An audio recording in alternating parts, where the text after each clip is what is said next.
Hello and welcome to the channel. In today's video we will be kicking off our new series of Pro Wrestling Sim with our debut episode, Monday Night Raw. Let's get it started.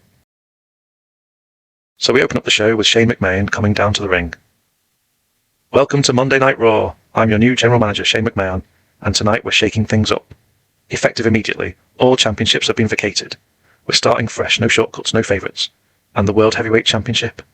That'll be decided at the Royal Rumble, where 30 men will fight, and the winner will be crowned the new world champion. This is a new era and it's all for you, the WWF Universe. Shane is interrupted by Bron Breakker, who makes his way to the ring. Cut the music, Shane. You think you can just hit the reset button? I'm Bron Breakker, the most dominant force in this company.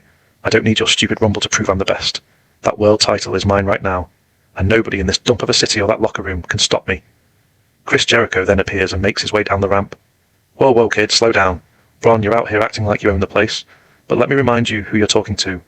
I'm Chris Jericho, the first ever undisputed champion. I've been headlining shows since you were in diapers. You want that world title? You're going to have to go through legends like me, and trust me, Junior, you ain't ready for the Ayatollah of rock and roller. Shane then interjects. Hold on, you two. Bron, you're confident, I'll give you that. Jericho, you're still a legend. You want to settle this? Fine. Next week on Raw, it's Bron Breakker versus Chris Jericho one-on-one. The new era of Raw starts now. Our opening match of the night is Too Cool versus the Hollies and Albert. The match kicked off with Scotty 2, Hottie and Crash Holly exchanging quick holds and reversals. Scotty gained the upper hand with a dropkick, but Crash tagged in Hardcore Holly, who overpowered Scotty with suplexes. Scotty tagged in Grandmaster Sexay, who countered with punches and a flying crossbody, only for Hardcore to tag in Albert. Albert dominated Sexay with a body slam and leg drop, but Sexay tagged in Rikishi, leading to a clash of titans. Rikishi and Albert traded blows, with Rikishi gaining the edge via a Savate kick. Scotty re-entered, striking Albert, who then tagged Crash Holly. Scotty and Crash engaged in a fast-paced sequence, ending with Scotty's DDT, setting up for the worm, interrupted by Hardcore's illegal entry. This led to all 6 men in the ring, with Sexay hitting the hip-hop drop on Hardcore, and Scotty delivering the worm to Crash. Rikishi and Albert brawled outside, with Rikishi sending Albert into the ring post. Back inside, Rikishi focused on Crash, delivering the stink face, then climbing for the Banzai drop, securing the pinfall victory. The match got 2 stars and final score of 62%. While Rikishi is celebrating in the ring, Jacob Fatu comes through in the crowd and jumps over the barricade. He delivers a thunderous Samoan spike to Rikishi, who is left helpless on the floor. Fatu grabs a mic and accuses Rikishi of being a joke. Fatu declares he'll burn the bloodline down and leaves to boos from the crowd. Our next match is Bron Breakker versus Essa Rios. The bell rang and Essa Rios immediately showcased his agility, ducking under Bron Breakker's lockup attempt and hitting a series of arm drags, sending Breakker across the ring. Breakker frustrated charged, but Rios sidestepped and delivered a dropkick to the knee, bringing Breakker down. Rios attempted a quick pin, but Breakker powered out at 1. Breakker then caught Rios' next kick, lifting him for a spine buster that shook the ring. The crowd gasped as Rios writhed in pain. Breakker didn't let up, picking Rios up for a suplex, holding him aloft before slamming him down. He went for a cover, but Rios kicked out at 2. Breakker then applied a bear hug, squeezing Rios, who struggled and raked Breakker's eyes to escape. Drawing a warning from the referee, Rios capitalized with an enziguri, stunning Breakker, then springboarded off the ropes for a crossbody, going for the pin, but Breakker kicked out. Undeterred, Rios climbed the top rope for his moonsault and connected, the crowd counting along. 1, 2, but Breakker kicked out just before 3. Frustrated, Rios signaled for another high-risk move, climbing again, but Breakker was ready. As Rios leaped, Breakker caught him mid-air with a spear, folding Rios in half. Breakker then lifted the limp Rios for his gorilla press power slam, holding him high before slamming him down. He covered 1, 2, 3. The bell rang and Bron Breakker was declared the winner by pinfall. The match got 2.5 stars and a final rating of 70%. We then go backstage where Kevin Kelly is with Chris Jericho. Ladies and gentlemen, I'm here with Chris Jericho, the first ever undisputed champion. Chris, tonight we saw Bron Breakker defeat Essa Rios in dominant fashion, and next week you face Breakker one-on-one. What are your thoughts on his actions and your upcoming match? Jericho replies, Kevin, let's talk about Bron Breakker. The kid's got talent, I'll give him that. Athletic, strong, all that jazz. But what he did tonight? Beat Essa Rios? That's not dominance. Bron's running around like he's already the world champion. But he's forgetting one thing. You don't just walk into the Royal Rumble and take that title. You earn it. And I've been earning it for over 20 years. I'm the guy who beat The Rock and Stone Cold in one night to become the first undisputed champion. Next week, Bron, you're stepping into the ring with Y2J, and I'm going to show you why I'm still the best in the world at what I do. You want to be the future? Fine.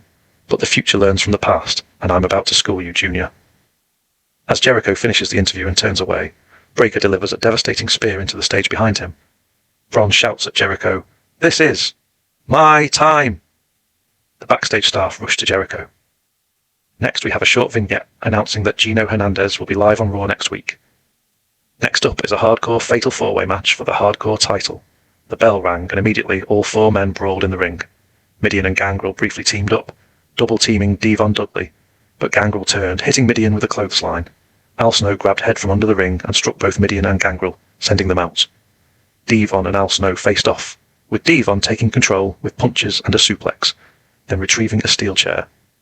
Mideon slid back in, attacking Devon from behind with the chair, then swung at Al Snow, who ducked and drop-kicked the chair into Mideon's face. Gangrel re-entered, hitting Al Snow with a DDT, covering for a near fall, broken by Devon. Devon and Gangrel brawled, with Devon hitting a neckbreaker, then setting up a table outside. Al Snow recovered, grabbing a kendo stick and striking Mideon and Gangrel. He placed Head on the turnbuckle, ramming Gangrel's head into it, drawing cheers. Mideon attacked Al Snow, throwing him out, and suplexed Devon onto the mat, covering, but Al Snow broke it from outside. Al Snow slid back in, hitting the snowplow on Mideon, but Gangrel pulled him out before a pin. Outside, Gangrel threw Al Snow into the barricade, while Devon recovered in the ring. Devon saw Mideon down and set up another table inside. He placed Mideon on it, climbing the top rope, but Gangrel stopped him. They fought on the top, and Devon pushed Gangrel off, landing on the mat. Devon jumped, but Mideon rolled off, and Devon crashed through the table alone. Mideon covered, but Devon kicked out at 2. Al Snow re-entered, hitting Devon with a chair, covering Gangrel, but Mideon broke it. Mideon threw Al Snow out again, and Devon, groggy, hit Mideon with the saving grace. Gangrel broke the pin, then tried the Impaler DDT, but Devon countered with a spinebuster. Devon, seeing the table still set, placed Mideon on it and powerbombed him through it. He covered Mideon for the pinfall victory as Al Snow was outside, thrown into the crowd, and Gangrel was too slow to break it. Devon is crowned our new hardcore champion in a 1-star match, rated 60% overall. We go backstage again with Kevin Kelly, who has Toni Storm with him. Toni Storm, the women's championship is vacant, and you're in the running. What's your plan to claim it? Kevin, that title's been calling my name. I'm bringing the Storm, hip attacks Storm Zero and Pure Heart. Deonna Purrazzo then interrupts the interview. You, champ, keep dreaming, Toni. That title's mine. As Deonna walks away, Toni says, "Talk's cheap, Deonna. Let's dance." Up next is a match between Molly Holly and Deonna Purrazzo. As the bell rang, Molly Holly and Deonna Purrazzo locked up, with Molly applying a side headlock. Purrazzo countered with a hip toss, but Molly rolled through into an armbar. Purrazzo escaped, and the two exchanged wristlocks and reversals. Purrazzo took Molly down with a single leg takedown and attempted an ankle lock, but Molly countered into a small package for a near fall. Both women got up, and Molly hit a dropkick, sending Purrazzo into the corner. She followed with chops, but Purrazzo fought back with a forearm and a handspring clothesline. Purrazzo covered, but Molly kicked out. Purrazzo applied a Fujiwara armbar, but Molly reached the ropes. Molly rolled out, but Purrazzo hit a baseball slide. Back in, Purrazzo worked on Molly's arm with an armbar. Molly fought out and hit the Molly go-round. She covered, but Purrazzo kicked out. Molly went for a crossface, but Purrazzo countered into a pin, which Molly escaped. Purrazzo hit a brainbuster and applied the Fujiwara armbar. Molly crawled to the ropes, but Purrazzo pulled her back. Molly tapped out. Purrazzo wins by submission in 1-star match that is rated 40% overall. We venture to the locker room where X-Pac and Triple H are talking about X-Pac's upcoming match with Stone Cold. Triple H, "Yo, X-Pac, you know what's at stake here, right? This ain't just some one-off match with Austin. You take him out, you're changing the whole damn game for the Rumble." X-Pac, "Oh, I know, man. Stone Cold's been a thorn in our side forever. If I can put him down, he's out of the Royal Rumble. One less badass to deal with in that 30-man chaos." Triple H, "Exactly. You beat Austin, you hurt him bad enough, he's not making it to the Rumble. That's one less guy we got to worry about eliminating us." X-Pac, "Yeah, and you know I got the speed to mess with Austin's head. Hit him with a Bronco Buster, maybe a spinning heel kick to that thick skull.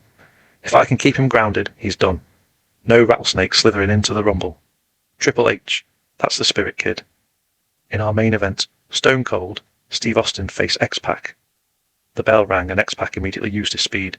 hitting arm drags and a dropkick, sending Austin out of the ring. X-Pac followed with a baseball slide, but Austin caught him and slammed him onto the floor.